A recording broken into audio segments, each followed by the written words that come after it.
하나님과 친밀한 관계를 맺으며 하나님의 성품과 선하심을 세상에 나타내며 살아가도록 우리를 만드셨습니다.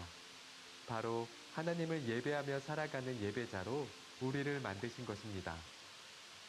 하지만 죄로 인해 우리는 하나님의 자리를 다른 것으로 채우거나 하나님이 중심이 아닌 자기 만족을 위해 예배를 드리기도 합니다. 하나님이 기뻐 받으시는 예배를 모른 채 습관적인 예배를 드리기도 합니다. 하나님을 예배하며 하나님의 영광을 위해 살아가야 하는 예배자의 모습을 잃어버린 것입니다. 이런 어른들의 영향 아래 우리 아이들도 교회에 출석은 하지만 예배를 방해하는 것들에 마음을 쉽게 빼앗깁니다. 하나님과 멀어진 마음으로 참된 예배를 드리지 못합니다. 하나님을 예배하는 자의 풍성한 삶을 경험하지 못한 채 교회를 떠나기도 합니다. 그럼 어떻게 해야 할까요? 참된 예배가 무엇인지 알아야 합니다. 예수님의 말씀을 따라 하나님을 예배하는 예배자의 모습을 회복해야 합니다. 사탄의 시험 앞에서 예수님은 예배의 대상은 오직 여호와 하나님인 것을 알려주셨습니다.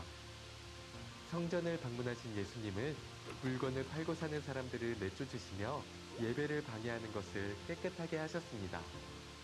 수가성 우물가에서 예수님은 영과 진리로 드리는 예배만이 하나님이 기뻐 받으시는 참된 예배가 될 수 있음을 알려주셨습니다.